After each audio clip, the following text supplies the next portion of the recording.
The arrival of Imperial allies in the Great War was a devastating blow from which the Republic never fully recovered. This was the second step in the Sith Emperor's master plan. Recent Republic strategic information reports proved that the rise of the Mandalorians was orchestrated by Imperial intelligence. We know extremely little about this shadowy organization, but Imperial intelligence operatives are clearly just as deadly as their Sith superiors. The galaxy's criminal networks wavered endlessly during the Great War, debating whether to back the Republic or the Empire.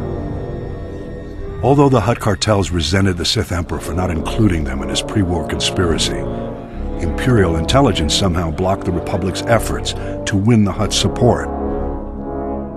Scattered around the galaxy, Mandalorian mercenaries and bounty hunters faced the same choice as the Hutts.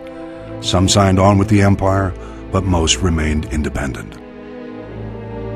Imperial diplomats made repeated attempts to recruit the galaxy's most infamous bounty hunters, but were turned down every time.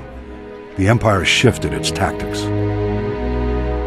Mandalorian mercenaries and bounty hunters often fought as gladiators for money and glory, a mark of honor in the Mandalorian culture.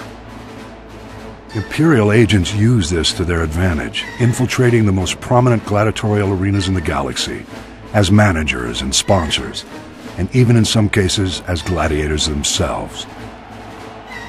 The Imperial agents singled out a proud young gladiator to be their pawn.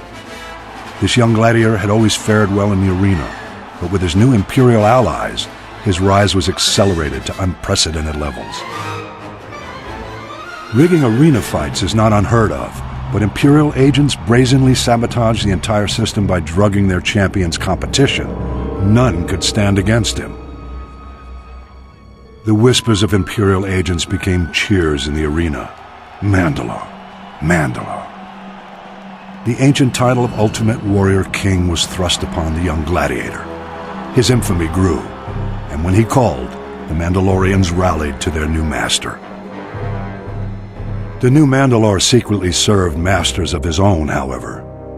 Imperial agents pulled their puppet strings, and the Mandalorian army blockaded the Hydian Way and challenged the Jedi.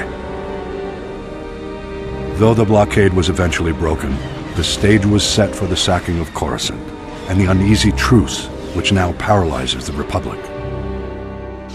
The Mandalorian Sith alliance remains intact to this day. That could change if the original ruse was brought to light, but the Imperial intelligence covers its tracks too well.